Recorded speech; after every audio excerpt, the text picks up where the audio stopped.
ఉమ్మడి నిజామాబాద్ జిల్లాకు వెళ్దాం. నిజామాబాద్ జిల్లాలో ఉన్నటువంటి తాజా రేట్స్ అందించేందుకు మా ప్రతినిధి శ్రీనివాస్ అందుబాటులో ఉన్నారు. శ్రీనివాస్, ఈ రోజు ఉన్నటువంటి బర్నింగ్ టాపిక్స్ ఏంటి, అదేవిధంగా బర్న్ ఇష్యూస్ ఏవి ఉన్నాయి? అయితే 15 క్వింటాలకు 15,000కు పలికిన పసుపు ధర అమాంతంగా పడిపోవడంతో రైతులు ఆందోళన చెందుతున్నారు.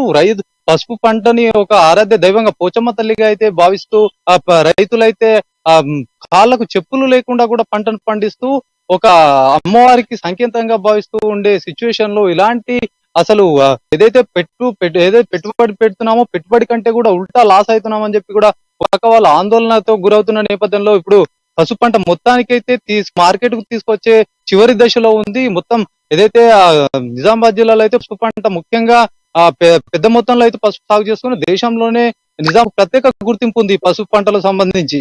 ఇట్లాంటి నిజామాబాద్ లో ఇట్లాంటి వ్యవస్థ ఉన్నటువంటి పసుపు పంటకి ఇప్పుడు ధర రాకపోవడం పట్ల అయితే తీవ్ర ఆందోళన వ్యక్తం చేస్తున్నారు. ఇక్కడ ప్రభుత్వాలు అయితే మద్దతు ధర ఇస్తామని చెప్పేసి ఇక్కడ కేంద్ర రాష్ట్ర ప్రభుత్వాలు చెప్పినప్పటికీ అది ఆచరణలోకి వచ్చిన సరికంటే ఇప్పుడు మాకు చాలా ఇబ్బందులు తలెత్తుతున్నాయని చెప్పేసి వాళ్ళు ఆందోళన చేపట్టిన నేపథ్యం కనిపిస్తుంది. గతంలో చూసుకున్నట్టయితే పసుపు ధరని మంచి రేట్ అంటే మాకు దిగుబడితో పాటు వచ్చిన ఏదైతే ఎకరానికి దాదాపుగా 15 క్వింటాల వరకు అయితే పసుపు వెళ్తుంది. ఆ పసుపుకి మాకు మద్దతు ధర ఉండడంతో ఇంతకుముందు అయితే లాభాల బాటున ఉండేది. ఇప్పుడు అనేకంగా కూడా అప్పు తీసుకొచ్చి పెట్టుకున్నట్టు కూడా ఉంది ఇప్పుడు అని చెప్పేసి వాళ్ళకు వైపు ఆందోళన చేస్తున్నారు. అయితే మొత్తం మీద చూసుకున్నట్టే నిజామాబాద్ నగరానికి అయితే పెద్ద మొత్తంలో అయితే రైతులు పసుపుని లోడ్ల ద్వారా తీసుకొని వచ్చి కుప్పలు పోస్తున్నా కూడా కనీస సౌకర్యాలు కూడా కరువైపోయాయని చెప్పేసి కూడా వాళ్ళు ఆందోళన చేస్తున్నారు.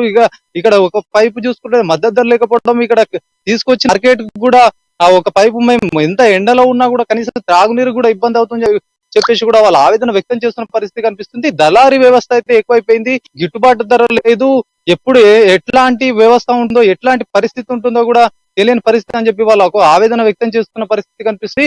మొత్తానికి నిజామాబాద్ లో అయితే ఈ రోజు చూసుకున్నట్టయితే గత కొన్ని రోజులుగా వస్తున్న ఆవేశాన్ని ఒక రైతు జేఏసీ ఏదైతే పసుపు సంబంధించిన రైతుల జేఏసీ ఆధ్వర్యంలో అయితే ఆ వ్యవసాయ మార్కెట్ కమిటీకి వెళ్ళేసి అక్కడ తాళాన్ని కూడా వేసిన పరిస్థితి ఉంది. మాకు ఖచ్చితంగా ఇట్లా ఉంటే కుదరదు, మాకు చాలా ఇబ్బంది అవుతుంది, ఇక్కడ ధర లేదు, ఇక్కడ వ్యవస్థ కరెక్ట్ లేదు అని చెప్పేసి వాళ్ళు తీవ్ర ఆవేదన వ్యక్తం చేస్తున్న పరిస్థితి కనిపిస్తుంది.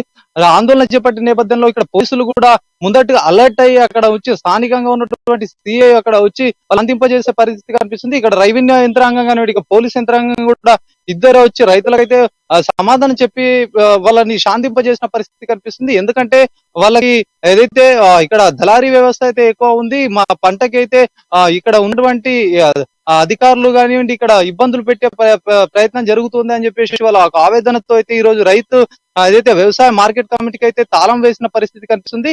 అయితే మొత్తానికి ఇంకా 2-3 రోజులు అయితే ఈ పరిస్థితి రాకుండా అయితే అధికారులతో సమావేశం ఏర్పాటు చేస్తామని కూడా చెప్పిన నేపథ్యం కనిపిస్తుంది. ఇక్కడ స్థానికంగా ఉన్నటువంటి అధికారులే దీనికి మొత్తం గుత్తేదారులాగా భావించి దళారీ వ్యవస్థ ఎక్కువైతే వాళ్ళ చేతులు కుమ్మక్కైన పరిస్థితి ఉందని కూడా ఇక్కడ ఏదైతే ఉన్న మార్కెట్ కమిటీ ఉందో దళారులకు కుమ్మక్కై మాకు ఇబ్బందులు తలెత్తున్నాయని చెప్పేసి కూడా వాళ్ళ ఆవేదన వ్యక్తం చేస్తున్న పరిస్థితి కనిపిస్తుంది. ప్రణయ్, శ్రీనివాస్, అదేవిధంగా ఇప్పుడు రైతు జేఏసీ వారికి ఏమని భరోసా ఇచ్చింది? వ్యవసాయానికి సంబంధించి కమిటీ ఉన్నటువంటి వ్యవసాయ శాఖ కమిటీ ఏం చెప్తుంది? రైతులకు వేసవి సమయంలో కనీసం అక్కడ ఉన్నటువంటి షెల్టర్స్ కావచ్చు, కనీసం త్రాగునీరు లాంటి సదుపాయాలను కూడా కల్పించట్లేదని చెప్తున్నారు. అక్కడ ఉన్నటువంటి అధికారులు ఏం చేస్తున్నారు? అధికారుల నిర్లక్ష్యమా లేదా లేకపోతే ఎవరు పట్టించుకోరలే ఏంటి అన్నటువంటి ధీమాతో ఆ విధంగా అక్కడ ఉన్నటువంటి అధికారుల నిర్లక్ష్యం కనబడతా ఉందా? లేకపోతే కావాలనే రైతులకు కనీసం గిట్టుబాటు ధర కల్పించకుండా చేస్తున్నటువంటి ఈ వైఖరిని ఏ విధంగా జేఏసీ ఖండిస్తుంది?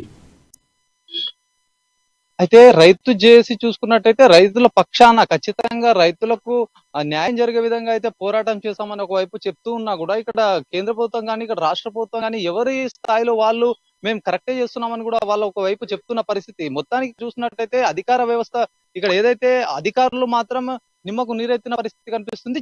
చూస్తామని అంటున్నారు కానీ ఆ గ్రౌండ్ లెవెల్లో వచ్చేసరికంటే వర్క్ పైన అయితే ఇక్కడ కనీస తాగునీటి వసతి కూడా లేదని చెప్పి రైతులు మనతో అమ్మా న్యూస్ ద్వారా కూడా ఈ రోజు జరిగిన ఏదైతే ఈ ఆందోళనలో పాలు పంచుకున్న నేపథ్యం కనిపిస్తుంది. మొత్తానికి వాళ్ళకు ఒకవైపు మద్దతు ధరలు లేకపోవడము, మరొక వైపు కనీసం అంటే వాళ్ళు తీసుకొస్తున్న ఏదైతే బండి పైన తీసుకొచ్చి ఇక్కడ ఆ కుప్ప పోసేసి ఉన్న తర్వాత కాంట అంటే దీనికి కడతా కానివ్వండి ఇట్లా దానికి సంబంధించిన ఎక్కడెక్కడ దోచుకునే విధంగా ఉంది. మాకు తీరా ఏదైతే దళారీ వ్యవస్థ ఏదైతుందో వాళ్ళకు సంబంధించిన ఆ డబ్బులు చేతికొచ్చే టైంలో కూడా ₹2 అంటే 2% ని కూడా తీసి అంటే మనకి ఇచ్చే ఒక రైతు ఏదైతుందో రైతుకు ఒక 10 క్వింటాలు ఉంటే 10 క్వింటాలకు 5,000 కాడికి ఒక 50,000 అయితే దాంట్లో 2% కూడా మాకు కట్ చేసి ఇస్తున్నారని చెప్పి రైతులు ఆవేదన వ్యక్తం చేస్తున్నారు. దీనికి సంబంధించిన ఏదైతే జేఏసీ కూడా ఇట్లాంటి దానికి తావు లేదు. ఖచ్చితంగా అయితే దీనిపైన మేము పోరాటం చేస్తామని ఒక వైపు జేఏసీ చెప్తున్నప్పటికీ కూడా ఈ అధికారులు నిమ్మకు నీరెత్తినట్టుగా అయితే వ్యవహరిస్తున్నారని రైట్, చెప్పి కూడా థ్యాంక్ యూ ఈ